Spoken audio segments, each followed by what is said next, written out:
Hey there, my name is Veronica, and I am a conscious manifesting life coach based in Chicago. If you would like to learn more about me, you can visit my website, veronicaisles.com. We are going to be answering 3 questions today, submitted as voice notes by you, the listener. If you would like your question answered on a future podcast, it's really easy. All you need to do is download the Anchor app, visit me at Veronica Isles, and submit me a voice note. I want to say a special thanks to all of the people who did submit their voice notes, and maybe your question will be answered today. So let's get to it. Question number 1. Happy New Year, Veronica. So my question is, like my girlfriend left me and I really want her back.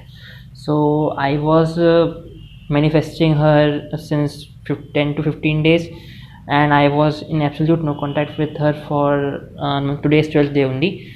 So my question was that, Veronica, I don't understand what is let go. Means I was continuously using affirmations, similes, and doing meditation on regular basis, imagining stuff with her, and whatever you have asked, whatever you have trained us to do, I am continuously doing it and hoping that it will end up in my favor. But Veronica, there is a thing let go that after imagining let go, so I am not able to understand what let go means. That do it once or twice in a day and then never think of it, or do your other work on a daily basis. So Happy New Year to you too. May it be your best yet.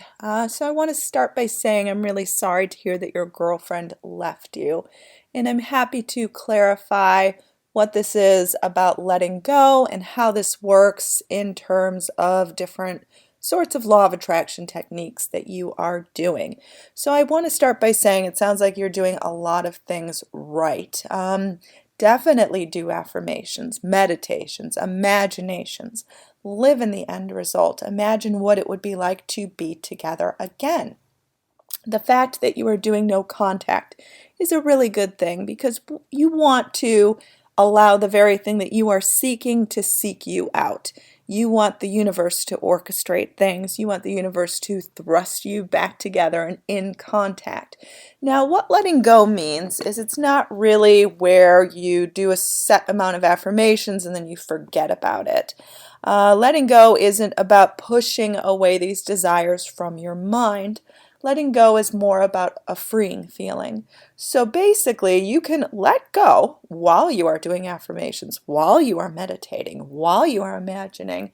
In fact, you should be doing it this way. This is the way that these techniques will work best, is through the art of letting go. And I know the words letting go almost sound misleading. It almost sounds like you have to give up on your desire, you have to forget about it, or push it out of your mind, or stop thinking about it, or stop doing affirmations.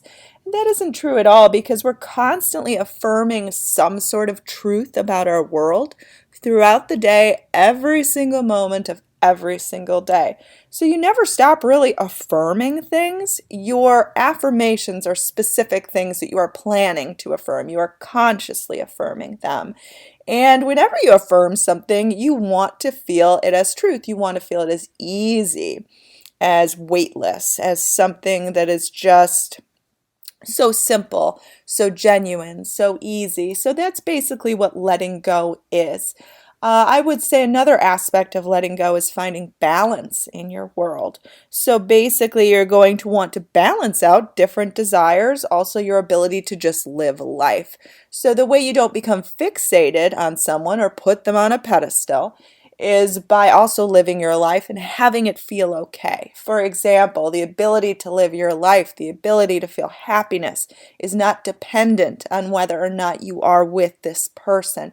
It is dependent 100% upon you and upon how you feel inside.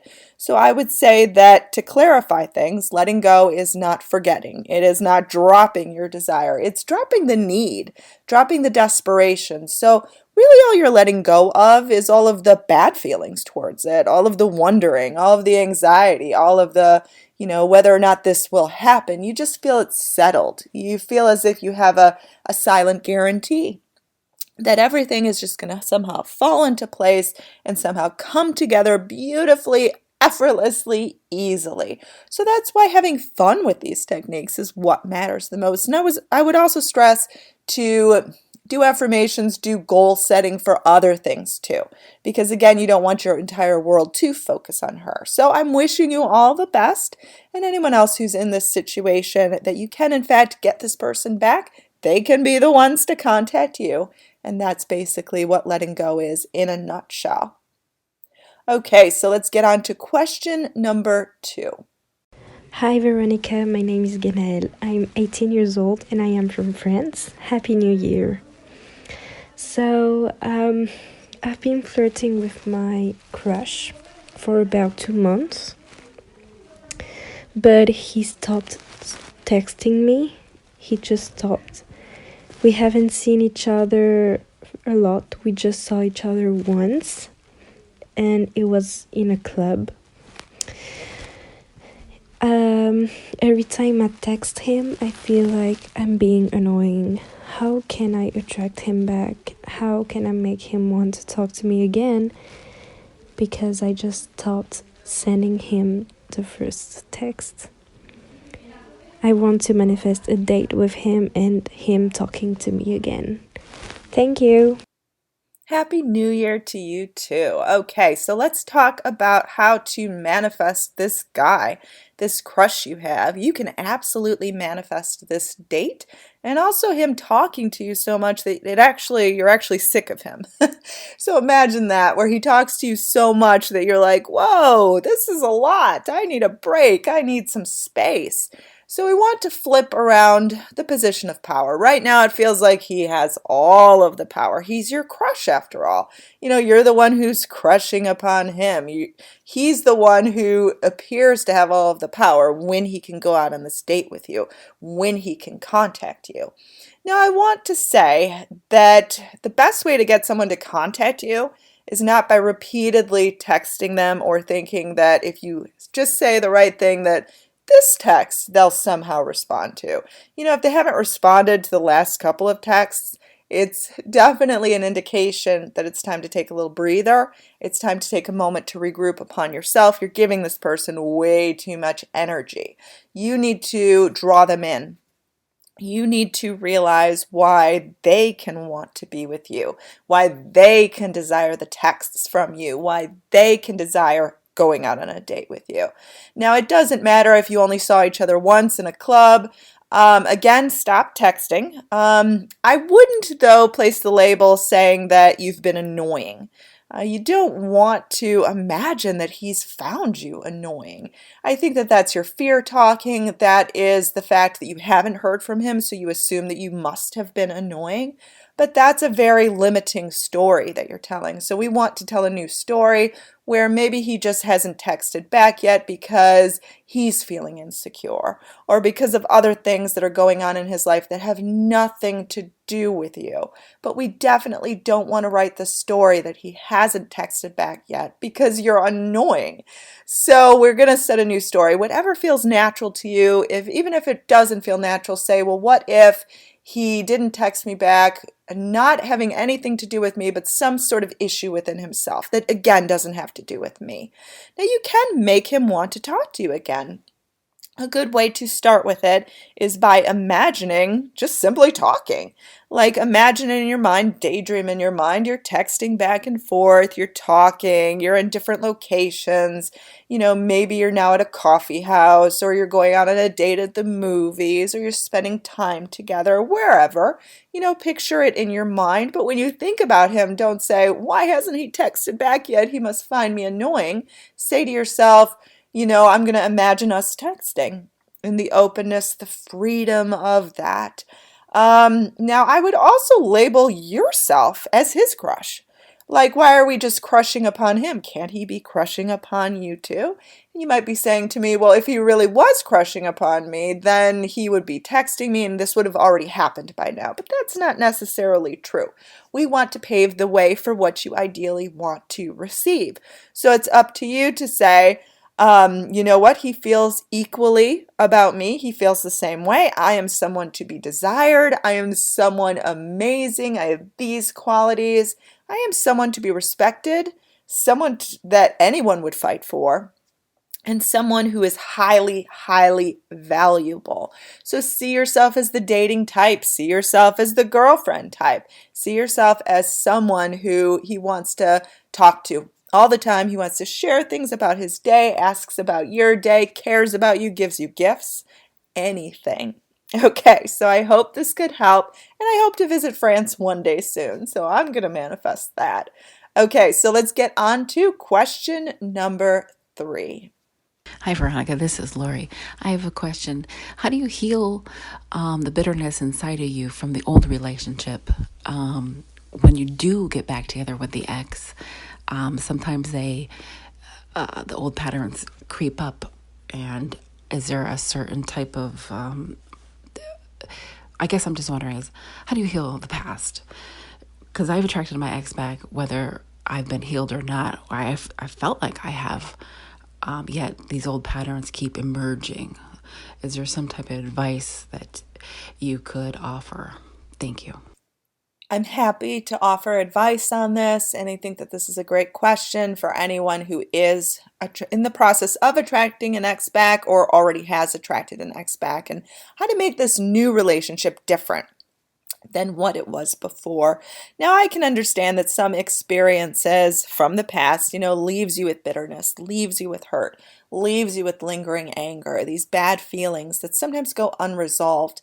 And I think that it's important to find forgiveness first, even if you're just saying it out loud and don't necessarily 100% feel it from within, but just voicing to say, I forgive the past, I forgive him or her, I forgive myself, I forgive the time that was spent during these situations, and that's sort of paving the way for you to move on from them. Now, I do want to say that old habits die hard. So these old causes of pain may feel very much embedded within you. They may feel very comfortable, even though they're not pleasant. They may feel like they're part of your comfort zone, oddly enough. So I think that when you are back together with this person, that awareness is one of the first things that you're going to want to look for. You want to be very mindful about the thoughts that you are thinking of them. And some of these old patterns may have not fully changed yet. They may still be doing things or repeating behaviors that frustrated you or that caused you pain before in the past. I think that one of the best things to do is to react and respond in new and different ways, to not get triggered in the same ways that you would have, to not fall into despair, hopelessness, same patterns of thought. So really be aware as to how you're responding to a particular situation. And I don't mean to ignore it or push it under the rug and say, well, it's okay because it's going to change. Instead, you just want to kind of surrender to the fact that you're still working through this. You don't want to give passionate negative energy towards something. I think that the things we draw into our tomorrows are the things that we give passionate energy towards, whether it's passionate positive energy or passionate negative energy. So you want to be more neutral. You want to say in your mind, I forgive this person the fact that it's not there yet. I'm going to speak my mind. Like, for example, if they do something that you don't agree with, it's fine to speak your mind. In fact, be open about your feelings. And we say in communicating with someone else, try to not attack them. Try to not corner them or ambush them, but just very gently speak your feelings and speak about how you would like to come to a point of healing in terms of these issues. So always speak about how you feel, about how these situations make you feel, and ideas for resolution. A lot of times when we identify problems with someone else, we just pose the problem. We don't work towards that idea of healing or solution. So always pose your idea, your optimistic viewpoint as to how these particular issues can become healed. But I think that again, when you're getting back together with an ex, the fact that they were an ex means you had problems before. And you do want to script a new relationship. So even think about this person as coming together just for the first time. It's a completely blank chapter. Even, imagine the old relationship as like volume 1. And now you're on volume 2 and it's completely empty, completely blank, and you can write things in whatever ways possible. Definitely write healing for the past. Write in terms of this person seeing where the healing needs to occur. They're on the same page as you. They're working towards the same things. They also want healing. They care about you. Imagine them at their best, even if they're not displaying it right now, but that they are capable of being at their best. Okay, so I hope this helped in terms of healing the past. This is a topic I could go on and on and on and on about, but I hope that this could shed some light for this lovely listener, and thank you so much for submitting the question. Okay, so we are going to wrap up for today, but thank you so much for joining me on Anchor. Don't forget to favor my podcast and submit me a voice note if you would like your question answered on a future episode. I want to say thank you to everyone who is listening to this on YouTube. If you haven't visited my channel yet, do go there now, youtube.com/Veronica Isles. If you would like to do some one-on-one coaching with me, I would be happy to help tackle your issue, help you reach that goal one-on-one. VeronicaIsles.com is the place to go. Have a lovely and wonderful and amazing rest of your day.